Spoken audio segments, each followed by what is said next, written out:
भोजपुरी भाषा में भावनात्मक गाना कुमार शानू जी की आवाज में आया है, जिसका नाम है जियब कैसे। यूट्यूब चैनल पर ये गाना काफी धूम मचा रहा है। सोशल मीडिया जैसे फेसबुक, इंस्टाग्राम, यूट्यूब पर भोजपुरी और हिंदी के दर्शक इस गाने को काफी पसंद कर रहे हैं। जिन दो कलाकारों पर ये गाना फिल्माया गया है, उनके नाम हर्षित और प्रिया पांडे है। इन दोनों की खुशी का ठिकाना नहीं है। हमारे संवाददाता से बात करते हुए इन्होंने बहुत सी रोचक जानकारी दी। इस गाने की शूटिंग के लिए सैकड़ों लोगों के बीच से कैसे इनका चयन किया गया। हर्षित और प्रिया पांडे अपने को बहुत ही भाग्यशाली मानते हैं। किस तरह वे लोग इस गाने का हिस्सा बने। इनका कहना है कि कुमार शानू जी के साथ काम करके बहुत ही अच्छा लगा। इनकी टीम बहुत ही अच्छी है। डायरेक्टर विक्रम जी कैसे हम दोनों से अच्छा काम करवा लिए।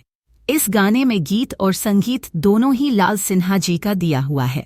हर्षित और प्रिया पांडे ने भोजपुरी के अपने चाहने वालों को दिल से बहुत बहुत धन्यवाद कहा है। हर्षित और प्रिया पांडे की जोड़ी बड़ी ही खूबसूरत नजर आ रही है। इस गाने में ये गाना बड़ा ही सुंदर बना है।